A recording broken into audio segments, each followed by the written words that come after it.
श्री कृष्ण मित्रों, मैं प्रियंका स्वागत करती हूँ आपका जीवन और आध्यात्म में। नारद पुराण में वशिष्ठ मुनि कहते हैं, तवत पावनी देह स्नमिना तिष्ठति मनुजा दीप या वन्नो पावते जंतु पद्म नामा दीवनम शुभम। इसका अर्थ है कि हे राजन, जो व्यक्ति भगवान हरि जिनकी नाभि कमल सदृश है, उनके पवित्र दिन एकादशी में उपवास नहीं करता है, उनके शरीर में सभी पाप बने रहते हैं। सभी व्रतों में सर्वश्रेष्ठ है एकादशी का व्रत। प्रत्येक मास के शुक्ल पक्ष और कृष्ण पक्ष में आने वाली 2 एकादशी मनुष्य को इस भौतिक भव सागर से हमेशा के लिए मुक्त करने में सक्षम है। श्री हरि भक्ति विलास में एक सुंदर श्लोक आता है, नमो भगवते तस्मै यस्य प्रियतरम तिथि एकादशी द्वादशी च सर्वविष्ट प्रदानम नामा, अर्थात जिसकी परम वल्लभा एकादशी और द्वादशी तिथि मनुष्य मात्र को संपूर्ण वंचित फल प्रदान करती है, उन श्री भगवान को मैं नमस्कार करता हूँ। इस प्रकार शास्त्रों में यह प्रमाण प्राप्त करते हैं, एकादशी व्रत सभी व्रतों में सर्वश्रेष्ठ है, उसकी तुलना में और कोई तप व्रत और दान अधिक श्रेष्ठ नहीं है। अर्जुन ने भगवान श्री कृष्ण से कहा, प्रभु, मैंने आषाढ़ मास के शुक्ल पक्ष की देवसैनी एकादशी का सविस्तार वर्णन सुना। आप कृपया कर मुझे श्रावण मास के कृष्ण पक्ष की एकादशी तिथि की कथा सुनाने की कृपा करें। इस एकादशी का नाम क्या है, विधि क्या है, इसमें किस देवी देवता का पूजन होता है, इसका उपासक करने से मनुष्य को किस फल की प्राप्ति होती है। भगवान श्री कृष्ण ने कहा, हे श्रेष्ठ धनुर्धर, मैं श्रावण मास की पवित्र एकादशी की कथा सुनाता हूँ, ध्यानपूर्वक सुनो। एक बार इस एकादशी की पावन कथा को भीष्म पितामह ने लोकहित के लिए नारद जी से कहा था। एक समय नारद जी ने कहा, हे पितामह, आज मेरे श्रावण के कृष्ण पक्ष की एकादशी की कथा सुनने की इच्छा है। आप इस एकादशी की व्रत कथा सुनाइए और विधान भी बताइए। नारद जी की इच्छा को सुन पितामह भीष्म ने कहा, हे नारद जी, आपने बहुत ही सुंदर प्रस्ताव किया है। आप बहुत ध्यान से इसे सुनिए। श्रावण मास के कृष्ण पक्ष की एकादशी का नाम कामिका एकादशी है। इस एकादशी की कथा सुनने मात्र से ही वाजपेयी यज्ञ के फल की प्राप्ति होती है। कामिका एकादशी के उपवास में शंख चक्र गदाधारी भगवान विष्णु का पूजन होता है। जो मनुष्य इस एकादशी को धूप दीप नैवेद्य आदि से भगवान विष्णु की पूजा करते हैं, उन्हें गंगा स्नान के फल से भी उत्तम फल प्राप्त होता है। सूर्य ग्रहण और चंद्र ग्रहण में केदार और कुरुक्षेत्र में स्नान करने से जिस पुण्य की प्राप्ति होती है, वह पुण्य कामिका एकादशी के दिन भगवान विष्णु की भक्ति पूर्वक पूजा करने से प्राप्त होता है। भगवान विष्णु की श्रावण मास की भक्ति पूर्वक पूजा करने से फल समुद्र और वन सहित पृथ्वी दान करने के फल से भी ज्यादा होता है। व्यक्तिपात में गंडक नदी में स्नान करने से जो फल प्राप्त होता है, वह फल भगवान की पूजा करने से मिल जाता है। संसार में भगवान की पूजा का फल सबसे ज़्यादा है, अतः भक्ति पूर्वक भगवान की पूजा ना बन पा सके तो श्रावण मास के कृष्ण पक्ष की कामिका एकादशी का उपवास करना चाहिए। आभूषणों से युक्त बछड़ा सहित गौदान करने से जो फल प्राप्त होता है, वह फल कामिका एकादशी के उपवास में मिल जाता है। जो उत्तम द्विज श्रावण मास के कृष्ण पक्ष की कामिका एकादशी का उपवास करते हैं तथा भगवान विष्णु का पूजन करते हैं, उनसे सभी देव, किन्नर, नाग, पितृ आदि की पूजा हो जाती है। इसलिए पाप से डरने वाले व्यक्तियों को विधि विधान सहित इस उपवास को करना चाहिए। संसार सागर तथा पापों में फंसे हुए मनुष्यों को इनसे मुक्ति के लिए कामिका एकादशी का व्रत करना चाहिए। कामिका एकादशी के उपवास से भी पाप नष्ट हो जाते हैं। संसार में इससे अधिक पापों को नष्ट करने वाला और कोई उपाय नहीं है। नारद जी, स्वयं भगवान ने अपने मुख से कहा है, मनुष्यों को आध्यात्म विद्या से जो फल प्राप्त होता है, उससे अधिक फल कामिका एकादशी का व्रत करने से मिल जाता है। इस उपवास के करने से मनुष्य को ना यमराज के दर्शन होते हैं और ना ही नरक के कष्ट भोगने पड़ते हैं, वह स्वर्ग का अधिकारी बन जाता है। जो मनुष्य इस दिन तुलसी दल से भक्ति पूर्वक भगवान विष्णु का पूजन करते हैं, वे इस संसार सागर में रहते हुए भी इस प्रकार अलग रहते हैं। जिस प्रकार कमल पुष्प जल में रहता हुआ भी जल से अलग रहता है, तुलसी दल से भगवान श्रीहरि का पूजन करने का फल एक बार स्वर्ण और एक बार चांदी के दान के बराबर होता है। भगवान विष्णु रत्न, मोती, मणि और आभूषणों की अपेक्षा तुलसी दल से अधिक प्रसन्न होते हैं। जो मनुष्य प्रभु का तुलसी दल से पूजन करते हैं, उनके सभी पाप नष्ट हो जाते हैं। हे नारद जी, मैं भगवान की अति प्रिय तुलसी जी को प्रणाम करता हूँ। तुलसी जी के दर्शन मात्र से मनुष्य के सभी पाप नष्ट हो जाते हैं और शरीर के स्पर्श मात्र से मनुष्य पवित्र हो जाता है। तुलसी जी को जल से स्नान कराने से मनुष्य की सभी यम यातनाएं नष्ट हो जाती हैं। जो मनुष्य तुलसी जी को भक्ति पूर्वक भगवान के श्री चरणों में अर्पित करता है, उसे मुक्ति मिलती है। कामिका एकादशी को रात्रि को जो मनुष्य जागरण करते हैं, दीपदान करते हैं, उनके पुण्यों को लिखने में चित्रगुप्त भी असमर्थ है। हाँ, एकादशी के दिन जो मनुष्य भगवान के सामने दीपक जलाते हैं, उनके पितर स्वर्ग लोक में अमृत का पान करते हैं। भगवान के सामने जो मनुष्य घी और तेल का दीपक जलाते हैं, उनको सूर्य लोक में ही सहस्त्रों दीपकों का प्रकाश मिलता है। अब आइए श्रवण करते हैं कामिका एकादशी की कथा। एक गांव में एक वीर क्षत्रिय रहता था। एक दिन किसी कारणवश उसकी ब्राह्मण से हाथापाई हो गई और ब्राह्मण की उसके हाथों मृत्यु हो गई। अपने हाथों मारे गए ब्राह्मण की क्रिया उस क्षत्रिय ने करनी चाहिए, परंतु पंडितों ने उसे क्रिया में शामिल होने से मना कर दिया। ब्राह्मणों ने बताया कि ब्रह्म हत्या का तुम पर दोष है, पहले प्रायश्चित कर इस पाप से मुक्त हो, तब तुम्हारे घर भोजन करेंगे। इस पर क्षत्रिय ने पूछा कि इस पाप से मुक्ति होने के क्या उपाय हैं। तब ब्राह्मणों ने बताया कि श्रावण मास के कृष्ण पक्ष की एकादशी को भक्ति भाव से भगवान श्रीधर का व्रत पूजन तथा ब्राह्मणों को भोजन कराओ। सदक्षिणा के साथ आशीर्वाद प्राप्त करने से इस पाप से तुम्हें मुक्ति मिलेगी। पंडितों के बताए हुए तरीके पर व्रत करने से रात में भगवान श्रीधर ने क्षत्रिय को दर्शन देकर कहा कि तुम्हें ब्रह्म हत्या के पाप से मुक्ति मिल गई है। इस व्रत से ब्रह्म हत्या आदि पापों से मुक्ति मिलती है और यह लोक के सुख को भोग कर अंत में विष्णु लोक को जाते हैं। इस कामिका एकादशी के महात्म्य से श्रावण में मनुष्य स्वर्ग लोक को प्राप्त होता है। आइए मनोकामना की पूर्ति वाली बड़ी ही सुंदर कथा को सुनते हैं। इस कथा को सुनने से ही व्रत पूर्ण माना जाता है। एक बार माता लक्ष्मी भगवान विष्णु से पूछती हैं कि हे स्वामी, तुलसी के पास दीपक जलाने का क्या महत्व है और रोज शाम को तुलसी के पास दीपक क्यों जलाया जाता है? इससे मनुष्य को कौन सा फल प्राप्त होता है? तुलसी के पास दीपक जलाने की विधि क्या है तथा दीपक जलाते समय कौन से मंत्र का उच्चारण करना चाहिए? कृपया कर मुझे सब विस्तार पूर्वक बताइए।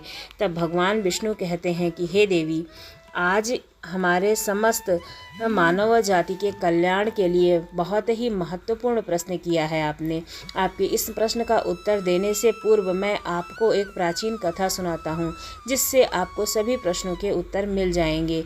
इसलिए आप इस कथा को ध्यान पूर्वक सुनिए। इस कथा को ध्यान से पूरा सुनने मात्र से ही मनुष्य को 100 वर्षों तक तुलसी के पास दीपक जलाने का पुण्य प्राप्त होता है। फिर माता लक्ष्मी कहती हैं कि हे स्वामी, इस कथा को सुनने के लिए मैं उत्सुक हूँ, कृपया कर आप इस कथा को सुनाना प्रारंभ कीजिए। तब भगवान विष्णु माता लक्ष्मी को वह कथा सुनाते हैं। श्री हरि विष्णु जी कहते हैं कि हे देवी, पूर्व काल की बात है। दक्षिण दिशा में तुंगभद्र नाम की एक बड़ी नदी थी। इस नदी के किनारे पर हरिहरपुर नाम का एक अत्यंत सुंदर नगर बसा हुआ था। इसी नगर में काशी नाम के एक ब्राह्मण निवास किया करते थे। वे अत्यंत गुणवान, चरित्रवान, धर्म कार्य करने वाले तथा वेदों के मार्ग पर चलने वाले थे। उन्होंने समस्त शास्त्र का अध्ययन किया हुआ था। उस ब्राह्मण की एक पत्नी भी थी, जिसे लोग दुराचारी कहकर पुकारते थे, क्योंकि उसके कर्म ही उसके नाम के अनुसार थे। वह सदैव ही अपने पति को अपमानित करती थी। वह अपने पति के लिए कुवाच्य कहती थी, पति को भयंकर दुख देती थी, पति के लिए कभी भोजन नहीं बनाती थी। उसने अपने पति के साथ कभी शयन नहीं किया था, कभी उसके साथ प्रेम से व्यवहार नहीं किया था। पति के मित्र परिवार के लोग घर पर आते तो वह स्त्री उनको अपमानित कर भगा देती थी और स्वयं काम भाव से उन्मत्त होकर निरंतर अन्य व्यभिचारिणी स्त्रियों के साथ घुमा करती थी। उसका मन पति को छोड़कर पराये पुरुषों में लगता था।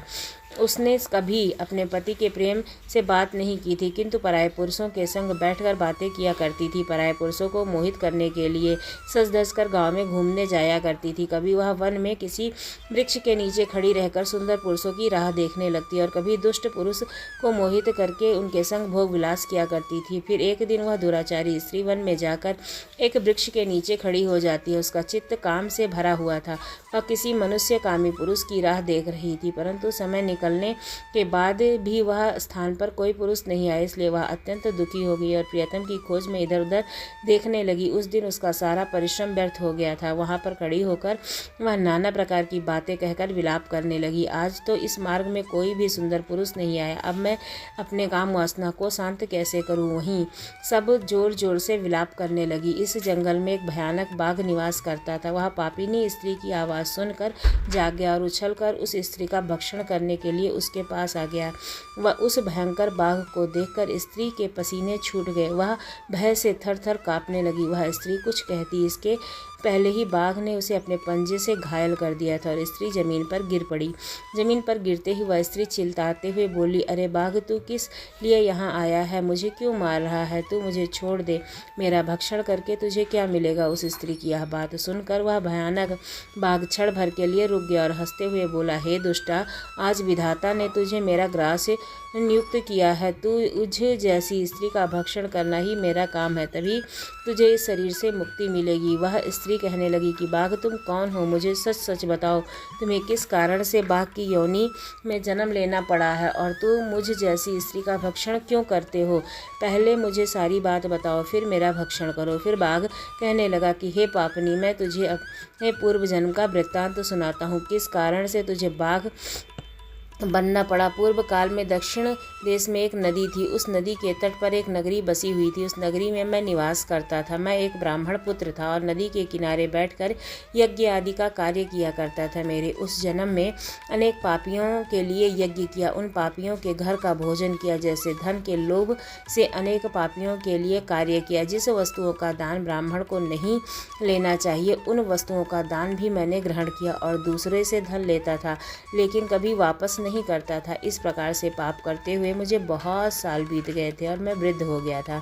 मेरे बाल श्वेत हो गए थे, मुख से सारे दांत गिर गए थे, लेकिन फिर भी मेरी दान लेने की आदत नहीं छूटी थी और मैं पाप करता चला गया। फिर एक दिन मैं धन के लोभ से नदी किनारे गया और अन्य धूर्त ब्राह्मणों के साथ मिलकर हमने लोगों को ठगा। झूठ मंत्र वचन बोलकर हमने बिना विधि विधान किए ही देवी देवताओं का पूजन किया और बहुत सारा धन दान में ले लिया। फिर उसी स्थान पर एक बीमार कुत्ते ने मेरे पैर में काट लिया और मैं मूर्छित होकर गिर गया। उसी क्षण मेरे प्राण चले गए। फिर यम के दूत उस स्थान पर प्रकट हुए और मुझे पकड़कर यमपुरी ले गए। यहाँ पर यमराज ने चित्रगुप्त से मेरे कर्मों का लेखा जोखा लिखने के लिए कहा। फिर चित्रगुप्त कहने लगे, हे धर्मराज, इस ब्राह्मण ने घोर पाप किया है।